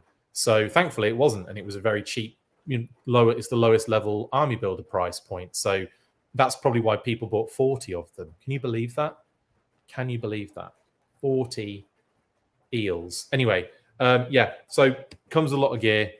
I think it looks amazing, genuinely. I think there's a lot of textures. There's a lot of additional elements on it. It's proper cool. And I've got to admit, lots of homage on this one, Pat. The snowboard from the version 2 and then the cape from, like, 05, 06. Pretty cool. Yeah, I'm really surprised that they did that callback, which has to be. It can't be a coincidence that, you know, the figure came with the fur cape in 2002. No, definitely not. Max, are there a few people saying that they might have compromised the size of the head in order to make the wolf head might make sense? But I don't think you necessarily need to, because the wolf head, you could make it big if you wanted to, and it wouldn't, you know, look out of place necessarily. I think I think the head doesn't really look that. I mean, I think it's in proportion, in my opinion. I think so too. I think that's one of the things that in the original run, some of the heads were kind of large, and the original Snow Serpent did have kind of a wider head, which I don't think he necessarily has to have. But anyway, very cool, awesome figure, and that new logo as well, which again, it was one that Hot Topic released a while back. It's the snake on the serpent on a mountain, basically. That's on the bottom of the snowboard and on his arm. Yeah, it's on the bottom. It's on the it's on the bottom of the snowboard, and you're right, it's on his arm as well. You can kind of see it there on the right bicep, and in Cobra Precision on the there's a better shot of it there. Look, on the right bicep. Also, there's little lines, little zippers. I didn't realize until I saw a close up that that's like a little zipper. That line that's next to the the thing on his arm. Oh yeah, yeah. So that's, and again, nice little kind of tampo touch there, kind of fun. And yeah, there you go. There's another nice shot of him loading his bazooka up, or loading Bazooka's bazooka up. And that one is my favorite shot of all time. I love it. Oh yeah, that one is a lot of fun. Oh man, I wonder how they shot that one. I didn't realize. This is dumb of me. I forgot that I forgot that it also has goggles that go over those eyes too, and I just realized he's wearing. Oh, it there. They have them down there, don't they? Yeah, that's wicked, man. There's even more fun stuff I didn't even realize before. This is the problem when you're like rushing to just do live streams, or rushing to pre-order. Half the time you're not even looking at all the cool details that go on this. It's like I find most of them when we do these episodes. It's crazy. It's cool they released it so close to the eels too, since they're supposed to be like a branch of the eels. Yeah, it's like you have to be an eel before you go into Snow Serpent thing or whatever it is. Yeah, I feel like the eels, you have to be an eel to be everything in Cobra. That seemed to be like a thing with the file cards for a while. It's like, it used to be eels. I know Hydro Vipers are ex-eels. I know Snow Serpents are ex-eels. There's another one. You'll know in the comments. Let me know in the comments. Yeah, and then the cover, which is the box, the packaging, I should say. Again, that artwork's dope. I haven't really looked at the artwork, but the artwork looks like something you'd see out of Action Force Bloomin' Weekly when they did Snow Serpents. Or like, oh man, that is so cool. And the wolf head looks really dope on that as well. It does look really good. This is a solid figure, but I am expecting people to not have to army build these in excess. I would think that we'll get another Snow Serpent. I wouldn't look at this as an army builder per se. No? I know they are kind of looking at it as an army deluxe builder type thing, but I would look at this as your infantry squad leader. I'd look at this as your Snow Serpent, kind of like infantry head. Basically, is what I'd look at it as. And then when we inevitably get the much bluer blue version. That's what's going to happen. Now, in the background of this shot, a cheeky snow job in the background, or generic Joe snow trooper. What are your thoughts, Pat? Probably snow job? Well, it looks like there are the two things sticking out there that could be skis or could be like a blizzard thing, but I don't think that we're getting any hints that we're getting blizzard anytime soon. I think it's just snow job. Yeah, it to me, it's just like do a generic snow job-ish figure in the background and make people go nuts as to who they think it is. But yeah, I think it's Snow Job personally. That's a good put. Sky Patrol Kimberlin. Are you changing your name again, Jeremy? I like it. It's Whiteout back there. Funny you should say that because Pat did say Whiteout earlier. Yeah, I said that earlier. When we were talking beforehand, when we were doing our prep, he's like, yeah, it's Whiteout. I'm like, you son of a bee. Could be. Yeah, and I looked. It does seem like the Snow Serpents are back in stock on Amazon. Awesome. Mark's available for pre-order. I should say. Mark, I just want to, I just want to say what I want to highlight this comment, and I also want to explain what I was talking about. Lenny was saying that he saw the wolf head as being a differentiator for squad leader. Yes, he was saying that. What I'm saying is, don't look at it as an army builder if you don't want to, and just expect that we know we're going to get Snow Serpents again in a more, I would imagine, blue style, and like more retro style as well. So yeah, that's my point. But yeah, he did say in the thing, because they, like I said, I didn't say they're not looking at it as an army builder. They did say it was, they look at it as like a deluxe army builder, where you can have different loadouts to make the figure look different each time. You can have a standard looking Snow Serpent, and like he said, you can use the cape and the pelt as like a infantry squad leader type thing. And he did say that. Yeah, absolutely. Yeah, cool. All right. And ain't then. All available to pre-order, as Pat said. Snow Serpent is back up on Amazon. Get involved. And everything else is pretty easy to get everywhere. YOJOE June. It's my favorite month. I'm not going to lie. But it's a lot of work, but it is 100% my favorite month of the year. And how are you feeling about it, Pat? Are you just sick of talking about G.I. Joe at this point? You know what? I'm enjoying it more now that I don't feel the pressure of pre-ordering, because I've stopped doing that. I realized that, pre-ordering these things was kind of akin to clicking a like button, only it came with a bill later. Only you paid for it massively. Yeah, I just much better coming across this stuff in the store and buying it then. Yeah, I have to agree with you on that one. Yeah, so I think that's the end of this particular thing. Is that the end? That it is the end of it. Yes. Yeah. Just checking. See, this is why I have Pat on usually, and why I've been struggling so much the last couple of episodes. Thanks, Pat. Just kidding. Right. Next up, then, and we've still got loads to talk about. How has this happened? Next up, then, more classified reveals for next week.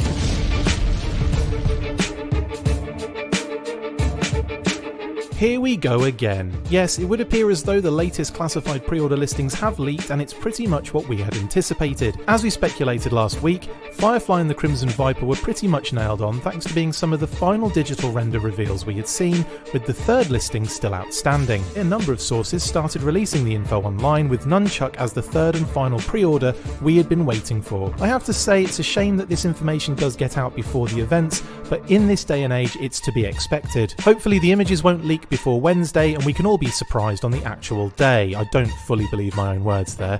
Expect to see them at least by Tuesday evening. I have to say that Nunchuck stands out to me as being the most anticipated, mainly because we have digital renders of the other two figures already. I hope we get a classic green and black camo inspired version based on that vintage figure, but we will have to wait and see. Yes, we will. Interesting here, Pat, is that we kind of speculated, we kind of knew that Firefly and Crimson Viper were next up. But in terms of the third one, there was kind of like question marks about that. These leak listings kind of popped out yesterday, early in the day. And we kind of wanted to confirm it before, reporting on it. So that's why I didn't drop the burst until later on in the evening. But yeah, once we got the kind of confirmation that that's exactly what was happening, we kind of reported on it as well. So as well as obviously just reporting on leaks and rumors, we do like to get confirmation on this stuff sometimes as well. So if you're ever wondering why, hey, you guys are a bit late on this one, it's because we're making sure that things are not always the case. Sometimes I get excited and just do a news burst because it's fun to do a news burst on something. And sometimes I'd like to get all the information at hand. And in this case, like I said, we just wanted to double check a few things. Whoops, sorry. So Firefly, Crimson Viper, Nunchuck, Pat, are they buzzing your berries for next week? Is that something that excites you? I'm really excited to see Nunchuck. Obviously from the three pictures here, we know much more what to expect from the other two. I should have had that. I should have put that Snake Eyes promo shot, the Desert Commando Snake Eyes promo shot that has a Crimson Viper in the background. But honestly, you can just about make out it's a Viper and there's a bit of red in there. So it's not, it doesn't really make much difference. So first up, we do have Firefly. Let's talk about that one first. This is one I am excited to see in real life.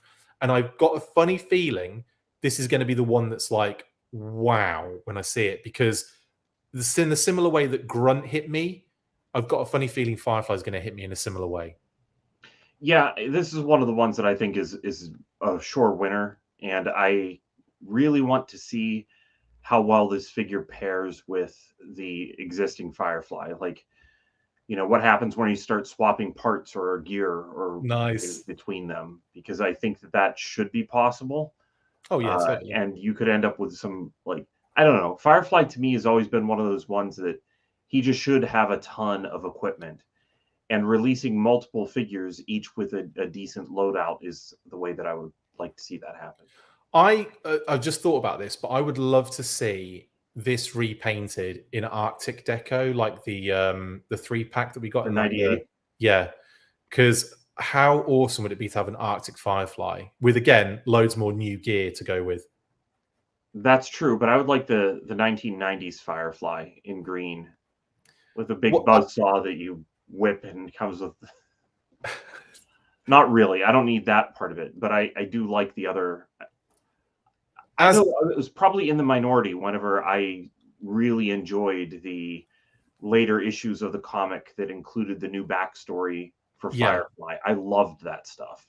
The difference between the two figures that we're talking about here is that one is an easy repaint and the other is a completely new figure. It is, yeah. And I'm not saying I would take an Arctic repaint over the version 2 Firefly. What I'm saying is, in this particular instance with this figure, I can see potential for other things other directions to go with Firefly, if you know what I I'm mean. just saying that we've talked several times about how sometimes whenever you get the most classic look of a figure out of the way, Right. that frees you up for some new things. Yeah. And I'm hoping it just frees us up for that other version of Firefly. But yeah, you know, an Arctic one works. He looks like he's dressed warm enough to just... Yeah, he's got his face covered. But you know, those figures, the particular color of blue, that grayish blue or bluish gray color that was on those figures, really, it looked good. That was a nice set of decos. I don't know. I was always really happy with the Night Creeper from that set. Oh, big time. Oh, I love the fact that the club did a homage to that as well. Yeah. The figure 6-pack. Sorry, someone wants me to school them on the UK media here. Chris, did they ever ban the nunchuck weapon in the UK media? I saw a few Ninja Turtles episodes as Mikey never carries them. They also called them Hero Turtles. Were ninjas that bad? The figure 6-pack, I can tell you that they changed it to Hero Turtles because of the violence associated with ninjas. Ninjas were massive at the time, and I think the UK media saw like American Ninja and all those kind of like, you know, martial arts kind of movies and stuff. It was all very R-rated. It was all very adult oriented. It wasn't like, you know, bringing that into like kids stuff. There was a very like, it was tenuous for them. Now, as a kid, we all knew about Ninja Turtles anyway. It was like we knew about Hero Turtles because Ninja Turtles was a phenomenon sweeping the US, right, in like the late 80s. And I remember reading a newspaper article about this phenomenon that was sweeping the nation of the US in a magazine or a newspaper article or something. And so it was documented, and it was clearly Ninja Turtles, and everything was Ninja Turtles, yada, yada, yada. Then they came out in the UK and everything was changed. Like Hero Turtles was associated with the cartoon and the comics and all that kind of stuff. So even though I could go to a bookstore and get the graphic novels of the Ninja Turtles comics, the kind of the Mirage, not Mirage, well, I suppose it was Mirage, the Eastman and Laird comics, get those as, you know, as graphic novels with Ninja Turtles on them, but the cartoon and the comics were all Hero Turtles. The toys were Hero Turtles as well. So yeah, and yes, they did. They censored the cartoon to remove Michelangelo's nunchucks usage. 100% they did that. Heavy cuts as well. And then eventually, like towards the back end of like halfway through and towards the back end of the series of the cartoon, they just had him use it was like grappling a shell, rope, grappling hook, shell kind of thing. That was it. It was hilarious. But yeah, that was the thing. Ninjas it was just that thing of kids and violence. They didn't like mixing the two. And nunchucks were banned in the UK, by the way, for a little while as well. My mate had a pair of training nunchucks. His dad was into martial arts, and he was into martial arts as well. And I went round there, and I would just love using them because you could hit yourself quite hard with them, and because they were padded, you'd be all right. But they were heavy. And like you'd be like, "Whoa!" It was so cool. I just loved it. Loved that crap. Anyway, there you go. That should hopefully that should answer the question. I was on an episode of Toy Hunter explaining this, by the way, as an expert in Ninja Turtles. Can you believe that? Have you ever seen that? Wow. I think actually I've seen that episode. Were you at a convention at the time? I was at a convention in Birmingham. I bought a bunch of carded turtles off him, and I was on camera and I did a whole spiel, and I talked to David about it. Well, I'm friends with David Gall now. David Gall, who was on the show, he was his number two. We're good friends with David. David was he goes to JoeCons back in the day as well. Like he would always meet up with. He met up with us in Springfield, I recall. So yeah. Anyway, that's by the by. Firefly. Yeah, there you go. And a little drone. He comes with a little drone on wheels. Yeah, that's one of the big selling points for me. I love that addition. Also, are they spare wheels for the drone, or are they mines? I think those are explosives. Those are probably proximity mines or something. I was like, oh, it's got little spare wheels with it. I'm just kidding. The Crimson Viper. Again, it's a Viper. It's a different deco. Anything else to add? I like the inclusion of blue, kind of to do the opposite of what Tomax and Zaymot have, where they're in blue with a little bit of red cloth. He's in red with a little bit of blue. Nice. Good point as well. And that sash is not. And I'm glad they've brought that back, because they cut it out for the Python version, and I still don't understand why. It needs a little yellow scarf, in my opinion. Anyway, that's the Crimson Viper. Nunchuck. Are you excited?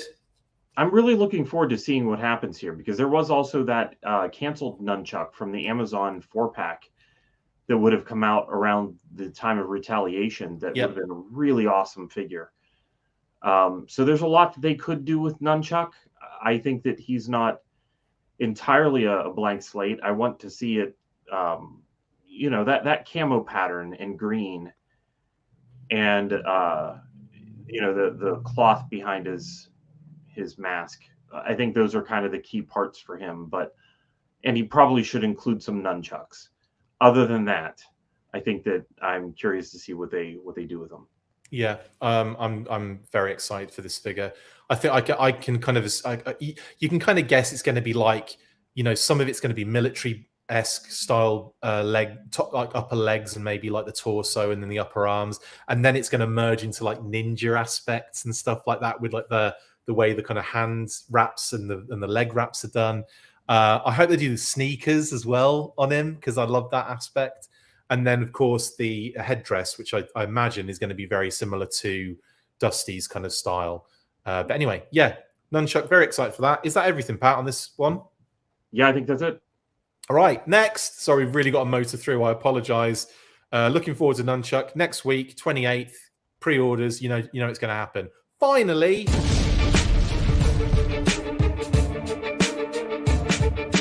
Hasbro posted a very fun online virtual tour of their upcoming Dragonfly HASLAB yesterday. The website inputs fake data as you open it, as if General Hawk himself is logging in, which is fun, also fueling the speculation that the good General will be the final tier unlock, but we will have to wait and see there. The site allows you to look at the vehicle and all of its exterior and interior details, and lets you move it around in a virtual environment. This is a nice addition to the marketing push as we get closer to the end goal. I am truly excited to see who else is involved in this campaign, which is currently very close to 14k as I record this. Yeah, so it's closed in. Pat, this is fun, isn't it? Is this the first time they've done this with a HASLAB? Because I think this is a really good idea. The only thing they've done similar was, like in the video, they would have like a VR style, like panning and showing of the thing, but it wasn't interactive like this. This is brand new, definitely. Yeah, this is a really good idea. I think that for a big project like this, I don't really expect it every single time, but I could just picture some of the other stuff that would have been nice to have been able to, zoom in and move around Jabba's sail barge before deciding to purchase. Yeah, it's good. It gives you a little bit of a better feeling of what you're going to get. Definitely. You never know what you're going to get. Right. Another thing I wanted to mention, it's like a box of chocolates. Another thing I wanted to mention is that Hasbro Pulse have gone out of their way on a number of occasions to mention General Hawk, to show General Hawk. And obviously he's the head of Joe. Like, that's just how it is. Like, he's the top dog. So like it kind of makes sense that they would, utilize him as the one in charge. But do you think they are pushing it a little bit too much, to the point where, people are thinking the tier 3 is Hawk in some way? His name fits the amount of X's that are on there, Clayton Abernathy. The, team commander fits the other X's in terms of like what his, role is. What do you think about that? I kind of think that there's a good chance, like, because we've talked before about what could fit in there, and it's something that's going to be a surefire seller at retail, or something that we kind of feel like shouldn't have that barrier to entry. Like, it's some of the major characters somebody shouldn't have to buy an entire package from HASLAB to get. And I think that the 1986 Hawk kind of doesn't belong in the HASLAB personally. I think that he's one that should be at retail for people to be walking through the store and being like, oh, Hawk, and buy him. But inside this, it would totally make sense for me for the the 1982, maybe with a ball cap as an option, Hawk Big to time. be included. You're talking about the heavy-duty baseball cap, aren't you? Again, Kind of, yeah. We're talking about that again. And then we could again, it's just a pre-use. He has the baseball cap in several issues of the comic book to kind of differentiate the characters. He has it in the middle of the same Cobra Island the Civil War.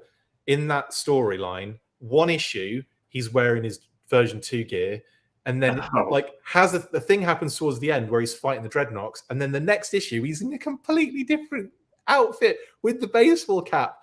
And then again switches back for the next issue. It was so funny, and I think everyone knows what I'm talking about. We've actually talked about that in the past with Talking Joe. I've talked about it with probably with Brian, I think, or Paddy, whoever it was on the Comics Burst thing we did. But anyway, yeah, I'm thinking you're right. I'm thinking it might be like a V1 Hawk or like a. This is pie in the sky, mate. But 91 Hawk? I was thinking that too, because that's one of the ones that they could just put in there, and that's not the definitive Hawk for a lot of people, but man, that's a lot of accessories that would be necessary to make that figure happen, a lot of new tooling to make it happen well. Yeah, but I think that they could. I don't know if I would allow it if they did version 2 Hawk. I would allow it if they did version 2 Hawk in the HASLab, only if they did 91 Hawk in mainline. That's the only way I'm getting over not having. Okay. That I think that a lot of people would be upset, but what do you think? What is your heart telling you, though? My heart is telling me that they're just pushing Hawk because he's the one that's most likely to be sending out communications. Yeah. So it's more about the narrative than it is about than what product is coming in. Yeah. Okay. Well, we'll see, won't we? I guess. I hope we see. We're very close to 14K. I think we're like 7 away, says Jeremy. So yeah, I think we're very, very close to 14K. Obviously, it's at 16K that Glenda unlocks. So I would hope that we get like a boost soon, and maybe they might even show who the other unlock is before we get to 16K. Do you think that's possible? I doubt it, but because I think that we're going to get to 16K, so I think they will want to hold that boost out until toward the end. Yeah. Okay. Well, we'll see anyway. But anyway, this little website is cute and it's a lot of fun. And I messed about with it for a while. And you can make the rotors move. You can, open windows and cockpit areas and stuff like that. It's a lot of fun. You can go inside and you can check out the seats are really cool and the displays are really awesome. There you go. There's a great shot of the displays.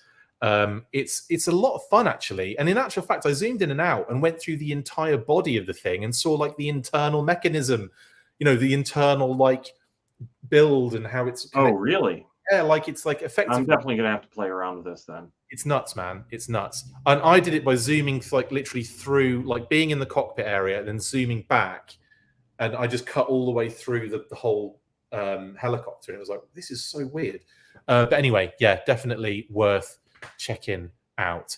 Is that everything? No. No. We were just talking about this one. We obviously Ripcord's unlocked. Glenda's unlocked at 16K, and then the 19K is the one we're talking about. So Clayton Abernathy fits in the name. Team Commander fits in the role, just saying. But it's one of those things that I've been talked into because I was never expecting Hawk, but now I'm starting to feel like it probably will be. But we'll see. We shall see. Right. That's everything, buddy. It's been a hell of an episode, but let's get to shout-outs before we have to, quit our jobs. Have you tried Hoarder yet? No? Well, you need to. If you have a collection of things and want to create a fun and easy way of organising it and of course showing it off, then get involved. You can post items and build collections, and you can drop a status like getting a fun delivery or seeing some awesome related stuff on your travels. Build your collections with Hoarder. The app is free to download on Google Play and the App Store, so what are you waiting for? Get to hoarding.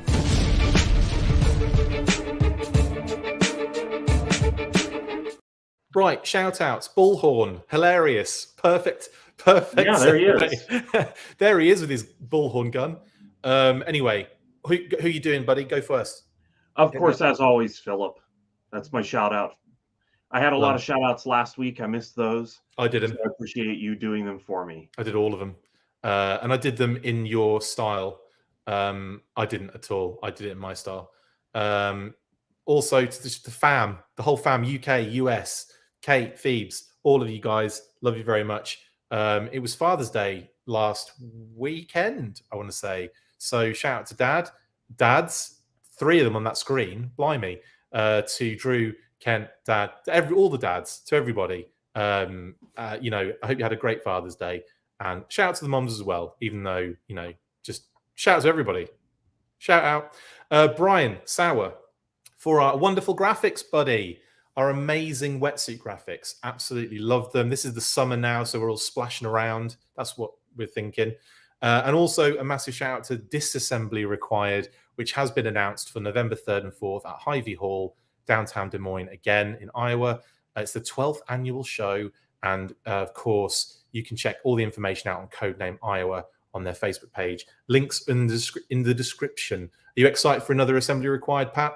It's always a good time. Yeah, for sure. Hopefully we'll be there. We'll have to see. A lot of stuff in the air at the moment. You have to go. It's required. It's Assembly Required. Yeah, it is. It's a great play on words. It is amazing. I love this one actually, and I love the fact it's going to be Dreadnought themed by the looks of things. Bit of Zartan in there. I loved it. Honestly, Brian's art and graphic design is just on point, man. He's just incredible stuff. Look at that. I mean, that's just a beautiful. I mean, that's beautiful. Really that nice. On its own, amazing stuff. Nice. Now, shout out to Michelle Hall who sent me this link to say that this T-shirt was spotted at a BJ's Wholesale Club in Fairfield, Connecticut. So BJ's Wholesale Club. I love saying BJ's. It's hilarious. It's like snow jobs all around. Anyway, this T-shirt has been spotted, so yeah, go and see if you can find it, guys. I'm just looking at the new super chat.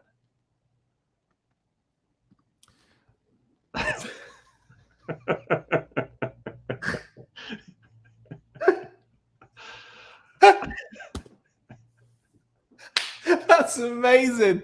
I saw there was a super chat, and I was about to ramp up to give it all the big one and everything, and then it's tap, which is the obviously reverse Pat. And look at the moustache he gave you.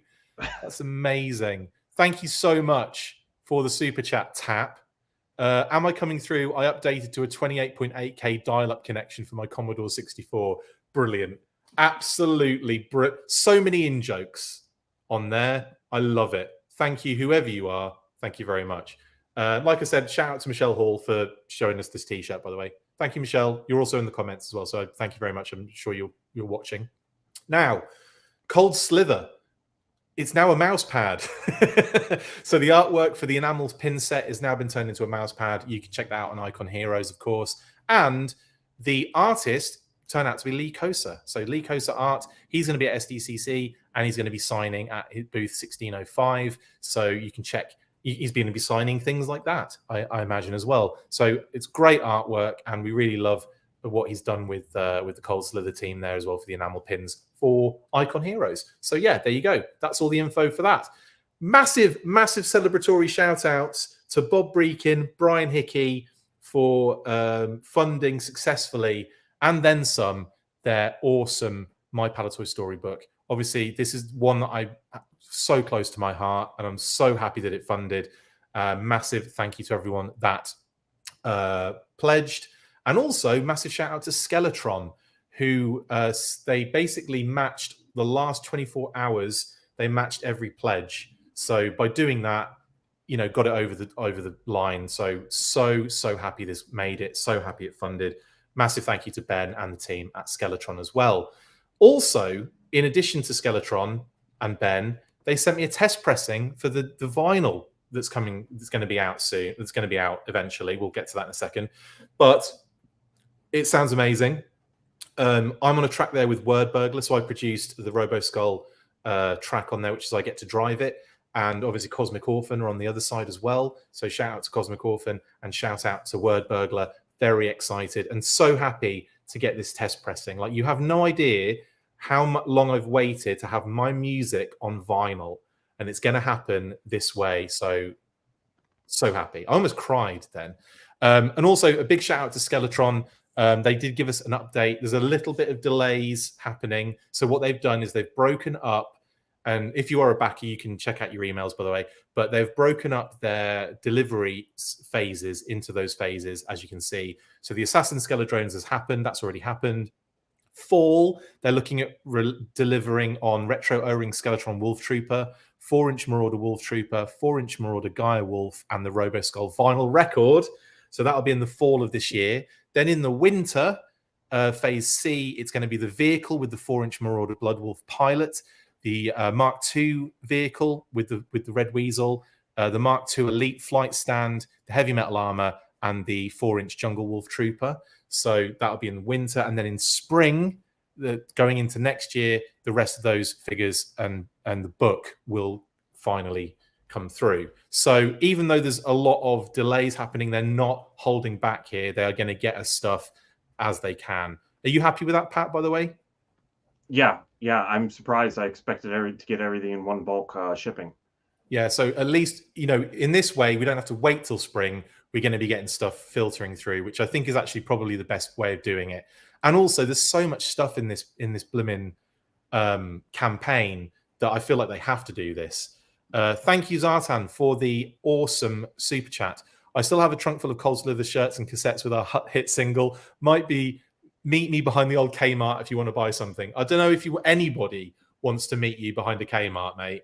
That sounds terrible. But no, if you want any Cold Slither shirts or cassettes, guys, meet Zartan around the old Kmart. Done. I wonder if anyone's going to try and do that. Anyway, like I said, there's going to be some delays, but they're doing their best to get everything out to us as soon as they can. So thank you, Skeletron. That's it. Ridiculous episode, too long. I apologize. Sorry, Pat, you're probably going to be fired. It's great to have you back, though, mate, and so happy to have you all the way through the episode. Yep, it was good to be on. See you on the next one. You know what to do after 3 and all that, your cheese bags. Thanks to all the comments. Thanks to all of our viewers, listeners, patrons. Love you guys very much. Thank you for all the support. Got loads more coming up for you, monthly coming soon. But you know what to do after 3, Pat. 1, 2, 3. Full force. See you bloody later.